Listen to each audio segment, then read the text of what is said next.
गांव पीपलपुर में एक बनिया रहता था। नाम था किशनलाल। चालाकी और हाजिर जवाबी में उसका कोई मुकाबला नहीं था।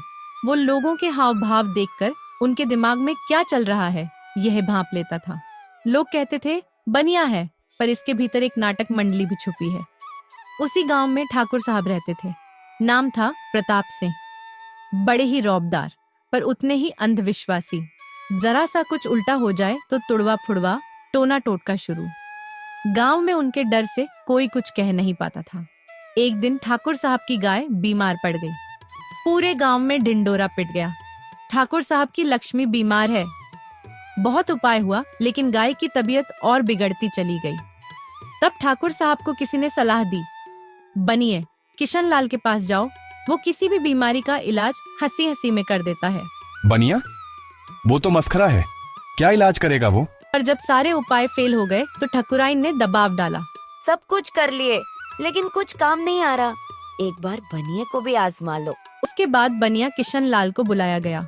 उसने पहले तो ठाकुर के सामने सिर झुकाकर नमस्ते की, फिर मुस्कुराकर बोला, ठाकुर साहब, आपकी गाय ने कोई पाप कर दिया होगा। क्या बक रहे हो बनिए?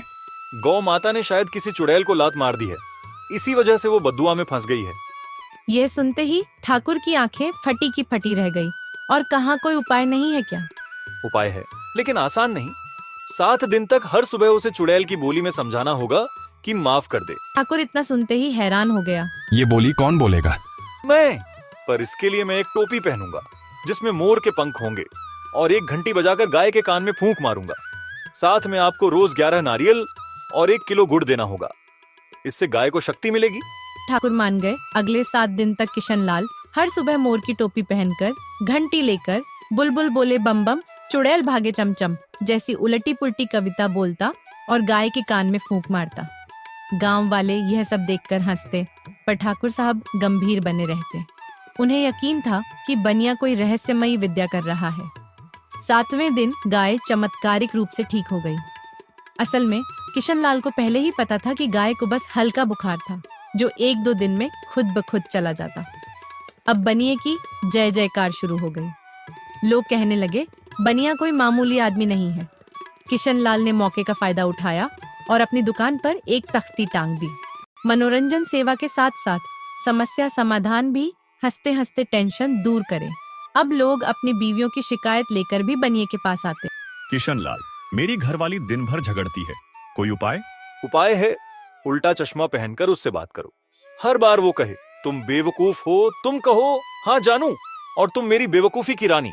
धीरे धीरे बनिए की चतुराई और हास्य गांव भर में प्रसिद्ध हो गई, पर ठाकुर साहब को अंदर ही अंदर लगने लगा। बनिए ने मुझे मूर्ख बनाया था। कौन सी चुड़ैल, कौन सी बोली, सब उसने मुझे पागल बनाया। इस बनिए को सबक सिखाना होगा।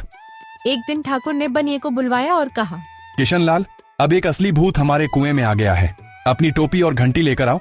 बनिया मुस्कुराया और कहा, ठाकुर साहब, भूत बड़ा खतरनाक होता है। इसके लिए 21 नारियल, 2 किलो गुड़ और 1 कुंटल चीनी, ये सब का व्यवस्था करिए, मैं भूत को भगा दूंगा।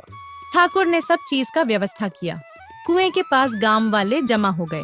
किशनलाल मोर की टोपी में, काले चश्मे में आया, फिर बोला, ए भूत राजा, बाहर आजा, बनिए की माया से डर जा।